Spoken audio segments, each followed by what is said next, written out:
বাংলাদেশের রাজনীতিতে গভীর সংকটের এক পূর্বাভাস পাওয়া যাচ্ছে।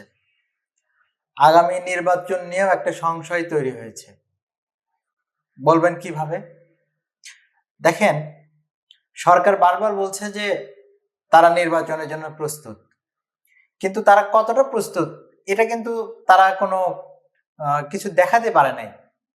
তারা যদি কোনো কিছু দেখাতে পারতো, ভিজুয়াল কিছু করতে পারতো, তাহলে বোঝা যেত যে তারা প্রস্তুত।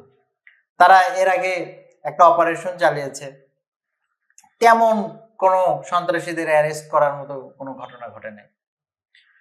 এবারও ঘোষণা দিল যে তারা ফেজ 2 করবে, কিন্তু কোনো কিছু লক্ষ্য করা যাচ্ছে না।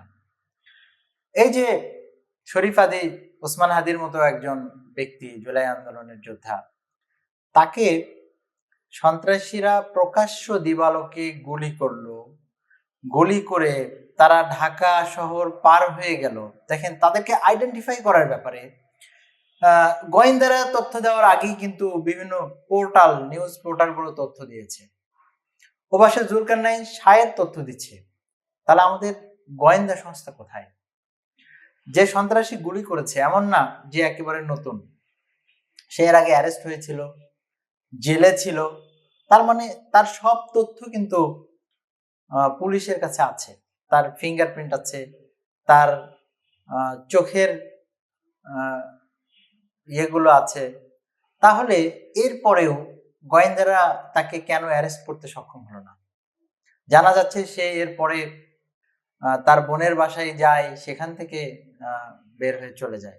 এত সময় রিল্যাক্সে নিল, এটা কি সবকিছুকে পুরো বাংলাদেশের গোয়েন্দা সংস্থাকে ফাঁকি দিয়ে সে করেছে, নাকি এমনিতেই পারছে, নাকি গোয়েন্দা সংস্থার কোনো বা এস্টাবলিশমেন্টের কোনো এখানে ইনভলভমেন্ট ছিল?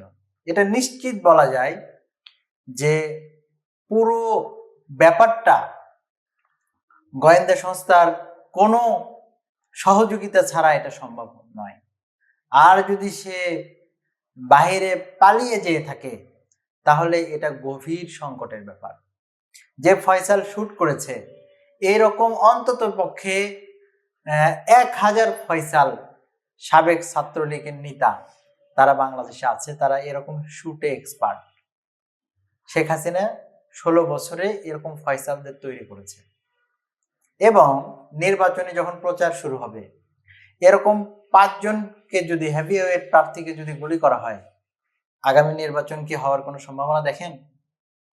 সম্ভব না। আমাদের স্বরাষ্ট্র উপদেষ্টা, আইন উপদেষ্টা, দায়টা তাদের উপর খুবই খুবই বেশি। তারা কেন মিডিয়ার সামনে এসে কথা বলে না? তারা কেন একটা নির্দিষ্ট সময় পর পর এটার কোনো আপডেট দেয় না? গোয়েন্দা সংস্থাগুলোর গা ছেড়ে দেওয়া কথাবার্তাগুলো দেখে মনে হচ্ছে যে ভেতরে কোনো একটা সেটিং চলছে। যদি এরকম চলতে থাকে, আরেকটা অভ্যুত্থানের দিকে হয়তো দেশ চলে যাবে। আগামী নির্বাচন আসলেই একটা গভীর সংকটের দিকে যাচ্ছে। আগামী নির্বাচন যদি না হয় বা এরকম একটা অস্থির অবস্থা যদি চলে, বাংলাদেশের প্রশাসনিক এবং গোয়েন্দা সংস্থা, এস্টাবলিশমেন্ট, উত্তরপাড়ার যে সেট আপ, এইটা যদি এই অস্থিতিশীলতাকে এইভাবে উস্কে দিয়ে থাকে, তাহলে বাংলাদেশ একটা গভীর খাদের দিকে যাচ্ছে। আমরা এই জায়গাগুলোতে লক্ষ্য রাখছি। সবাই ভালো থাকবেন। আমরা আশা করব যে এই জায়গা থেকে বাংলাদেশ উত্তরণ ঘটবে। ধন্যবাদ সবাইকে।